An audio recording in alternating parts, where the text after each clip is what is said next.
এই জাদুবিদ্যা সত্য। এবং এখনকার অনেক ভণ্ড যে কবিরাজগুলো বের হয়েছে, এরা জিনকে তাবে করে নিয়ে এই জিনদের মধ্য দিয়ে মানুষের মধ্যে জাদু ছড়িয়ে দিয়েছে, এবং এর ফলশ্রুতিতে বহু পরিবার ধ্বংস হয়ে যাচ্ছে। এই জাদুবিদ্যা সত্য। আরও একটা জিনিস সত্য, নবী সাল্লাল্লাহু আলাইহি ওয়াসাল্লাম বলেছেন ইন্না আইনাল হক, চোখের নজর সত্য। নবী করিম সাল্লাল্লাহু আলাইহি ওয়াসাল্লাম বলেছেন চোখের বদনজর সত্য। এই যে আমরা বলি ফেসবুকে এত বেশি ছবি দিয়েন না ভাই, ছবি তুলেন না, বারবার যে বলি নিষেধ করি, কারণ কি জানেন? একটাই কারণ, বিকজ চোখ লাগাটা সত্য। মানুষের চোখ লাগে, এই কথা শুনলে অনেক মজুমদাররা হাসবে না? কথা বুঝতে পারেন নাই? কিন্তু এটা সত্য, কারণ নবী করিম সাল্লাল্লাহু আলাইহি ওয়াসাল্লাম যা বলেছেন সাদাকাল্লাহু ওয়া সাদাকা রাসূলুহুল কারীম, নবী যা বলেছেন, আল্লাহ যা বলেছেন চিরায়ত সত্য। এর বাইরে কোনো সত্য আছে? আচ্ছা দেখেন, আমি বললাম যে জাদুবিদ্যা সত্য। এই জাদুবিদ্যার চর্চা মানুষ করে, এখনও করে, এবং এই জাদু দিয়ে মানুষের ক্ষতি করার জন্যে জিনের প্রয়োজন হয়, দুষ্ট জিন। এই জিনগুলোকে মানুষ তাবে করে মানুষের ক্ষতি করার চেষ্টা করে। দেখবেন এখন গ্রামে গঞ্জে শহরে সব জায়গায় ছড়িয়ে পড়েছে না? দেখবেন, খুব সতর্ক থাকবেন। আমি পরে সলিউশন বলছি আপনাদেরকে। আরেকটা বলেছি, নবী সাল্লাল্লাহু আলাইহি ওয়াসাল্লাম বলেছেন চোখের বদনজর এমন সত্য যে একটা উটকে এই রান্নার ডেকচির মধ্যে ঢুকাই ফেলতে পারে। মানে একটা উট খুব সুন্দর ভালো, আপনি দেখছেন মাশাআল্লাহ বলেন নাই, নজর লেগেছে, উটটা মারা গেছে দেন, তারপর তাকে জবাই করে খেয়ে ফেলতে হয়েছে। একজন সাহাবী গোসল করছিলেন, গোসল, এটা হাদিস সহিহ। এই যে আলেম ওলামা যারা আছেন তারা জানেন যে এই হাদিস সহিহ। একজন সাহাবী গোসল করছেন, তার গায়ের চামড়াটা খুব সুন্দর ছিল, একদম স্কিনটা অনেক সুন্দর থাকে না এমন কিছু মানুষ?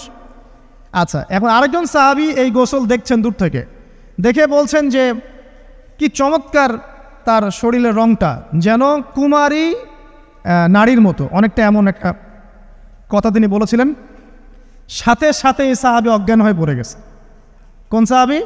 যিনি গোসল করছিলেন। এখন এটার আপনি কোনো ব্যাখ্যা দিতে পারবেন না তো, এখানে কোনো সায়েন্স দিয়ে বা মেডিকেল সায়েন্স দিয়ে আপনি কোনো ব্যাখ্যা করতে পারবেন না।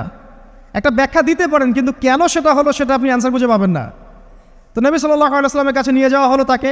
তিনি বললেন যে এই ব্যক্তির ব্যাপারে কি কেউ ভালো মন্দ কিছু বলেছিল? তখন একজন সাহাবী বললেন হ্যাঁ, অমুকে বলেছে এর স্কিনটা অনেক সুন্দর, তোকে ডেকে নিয়ে আসুন। ওকে ডেকে আনা হলো। ডেকে আনার পর নবীজি তাকে অনেক শাসালেন, তোমরা তোমাদের ভাইদেরকে কি মেরে ফেলতে চাও? তখন এই সাহাবী তো অবাক, আমি আবার কখন মারতে চাইলাম ইয়া রাসূলুল্লাহ? আমি তো মারতে চাই নাই, আমি তো খালি বলেছি যে তার গায়ের রংটা অনেক সুন্দর। তখন তিনি বললেন কেন তুমি সুবহানাল্লাহ বললে না, কেন তুমি মাশাআল্লাহ বললে না? যখন মাশাআল্লাহ বলবেন, সুবহানাল্লাহ বলবেন, নজরটা লাগবে না। আর যখন আপনি মাশাআল্লাহ বলবেন না, সুবহানাল্লাহ বলবেন না, দেখবেন নজর লেগে গেছে। আপনি বিশ্বাস করেন ব্যবসা খুব ভালো চলছে, মানুষ বলল যে বাহ তোর তো ব্যবসা হেভি, লালে লাল শাহজালাল, ঠিক আছে, দেখবেন আপনার কেনা বেচা বন্ধ হয়ে গেছে। এরকম হবে, আমার কথাটা বিশ্বাস করেন। এটা কিন্তু সায়েন্স প্রমাণ করতে পারবেন না, আল্লাহ এবং তার রাসূল বলেছেন, তার উপরে কোনো সত্য নেই। আছে সূরা কাহফ 29 নম্বর আয়াত পড়ে দেখেন, আল্লাহ পাক বলছেন ওয়াকুলিল হাক্কু মির রাব্বিকুম, সত্য সেটাই যা তোমার রবের পক্ষ থেকে আসে। ফামান শাআ ফালইউমিন, যার ইচ্ছা হয় বিশ্বাস করুক, ওয়ামান শাআ ফালইয়াকফুর, যার ইচ্ছা হয় সে অস্বীকার করুক।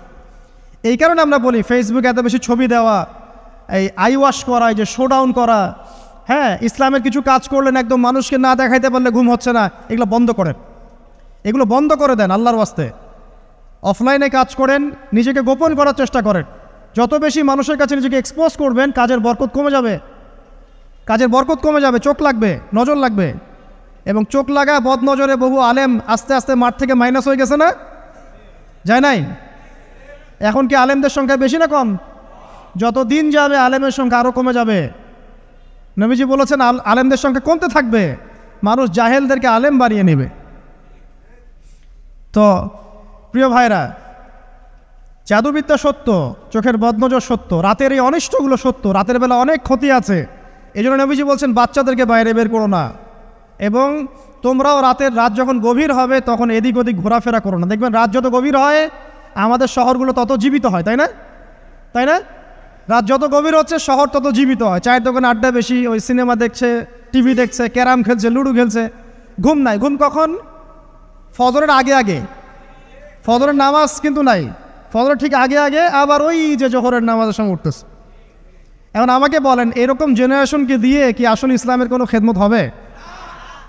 আচ্ছা, নবীজি রাতের বেলা আর্লি ঘুমাতেন, আল্লাহ পাক আমাদের সবাইকে তাড়াতাড়ি ঘুমানোর তৌফিক দান করুন। হ্যাঁ, আপনি ইলিম চর্চা করলে রাত জেগে থাকতে পারেন, আপনি যদি জ্ঞান চর্চা করেন রাত জাগতে পারেন, আপনি কোনো গবেষণা করছেন, নামাজ পড়ছেন বা কোরআন হেফজ করছেন, আপনি রাতের আর্লি উঠবেন, এটা আলাদা বিষয়। কিন্তু কমনভাবে আমাদের এই যে ফেসবুক, ইউটিউবিং ইত্যাদিতে আমরা লিপ্ত থাকি, সারা রাতটা কাটাই আড্ডাবাজি করে, এগুলো বন্ধ করতে হবে। এগুলো বন্ধ না করলে ফিজিক্যালি আমরা মানে সুস্বাস্থ্যের অধিকারী হতে পারবো না, সারা দিনটা আমাদের একটা কি বলবো অলসতার ভাবে যাবে এবং দিনের বেলা কাজগুলো ব্যাহত হবে। এতে করে আমাদের উম্মার এই পুরো বড় যে তরুণ প্রজন্ম আছে এদেরকে আপনি সম্পদে পরিণত করতে পারবেন না। তাই এই সিস্টেমটা চেঞ্জ করা দরকার। নবীজি রাতের বেলা এই সূরা বাকারার শেষে 3টা আয়াত তেলাওয়াত করতেন, আমরা করবো ইনশাআল্লাহ। ইনশাআল্লাহ। আরেকটা আমল বলে দেই, নবী করিম সাল্লাল্লাহু আলাইহি ওয়াসাল্লাম রাতের বেলা সূরা মুলক তেলাওয়াত করতেন। কোন সূরা এটা? কোন সূরা? তাবারাকাল্লাযী বিয়াদিহিল মুলক। কয়টা আয়াত আছে? 30টা আয়াত আছে। নবীজি বলেছেন সাল্লাল্লাহু আলাইহি ওয়াসাল্লাম যে এই সূরা আপনাকে কবরের আযাব থেকে বাঁচাবে ইনশাআল্লাহ। কবরের আযাব থেকে তো ভাই বাঁচা খুব সহজ নাকি? আমাদের মধ্যে এমন কেউ নাই, শোনেন, আমাদের মধ্যে এমন কেউ নাই আলেম জালেম মুফতি মুহাদ্দিস রাজনৈতিক নেতা পলিটিশিয়ান বিরোধী দল জাতি তারপরে যে সরকার দল যে আছে না কেন, কবরের শাস্তি ফেস করবেন এমন একটা মানুষ নাই, কেউ নাই পৃথিবীতে। এই যে আপনি দেখছেন ওই যে কি ইসরায়েলের প্রধানমন্ত্রী, ওই রাশিয়ার প্রধানমন্ত্রী, ওই চায়নার সভ্যতা, পশ্চিমা সভ্যতা, এমন কেউ নাই পৃথিবীতে এখন যাকে কবরের শাস্তি ভোগ করতে হবে না। আছে? সবচেয়ে লঘু শাস্তি মানে লঘু চাপ, এটা বলতে গেলে আসলে আমি ভাষা হারায় ফেলি, তারপরে বলছি আল্লাহ পাক আমাদের সবাইকে হেফাজত করুন, আমিন। একজন সাহাবীর নাম সাদ বিন মুয়াজ। কি নাম? নবী করিম সাল্লাল্লাহু আলাইহি ওয়াসাল্লামের সাথে একদম ডান হাত হয়ে যুদ্ধ করেছেন দীর্ঘদিন। বদর তিনি বীর সেনা, উহুদের বীর সেনা, ঠিক আছে। খন্দকের যুদ্ধেও বীর বিক্রমে যুদ্ধ করেছেন। তিনি আনসার সাহাবী, একদম মদিনার নেতা সাহাবী। সব সাহাবী কিন্তু একরকম নন, কেউ ছিলেন নেতৃস্থানীয় সাহাবী, তিনি ছিলেন একজন নেতৃস্থানীয় সাহাবী, ঠিক আছে। সাদ বিন মুয়াজ নবী করিম সাল্লাল্লাহু আলাইহি ওয়াসাল্লাম এত ভালোবাসতেন তাকে, এত ভালোবাসতেন যে তাকে নিজের মনে করতেন যে সাদ বিন মুয়াজ আনসাররা আমার নিজের। 4টাখানি কথা।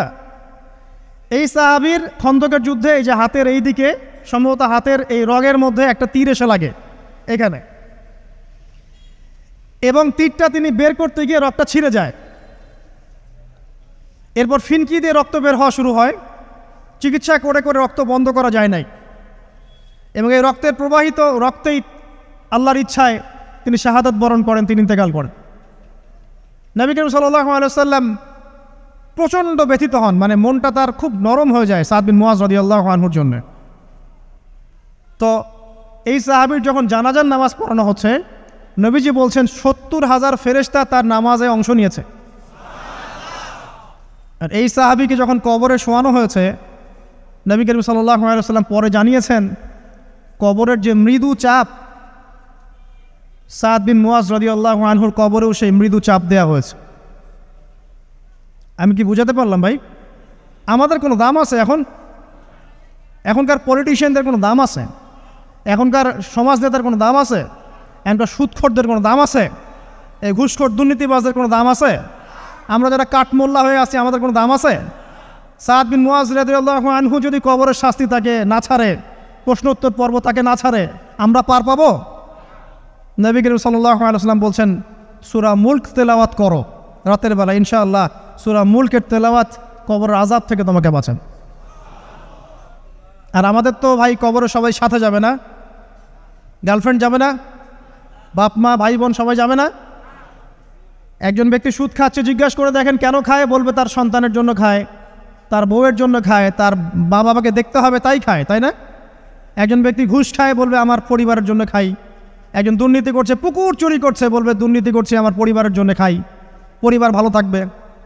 সবার একই এক্সকিউজ যে পরিবার যেন ভালো থাকে, আমার সন্তানরা যেন ভালো থাকে, আগামী প্রজন্মের জন্য কিছু রেখে যেতে পারি, তাই না? এরকম একটা মানুষও কি আপনার সাথে কবরে যাবে?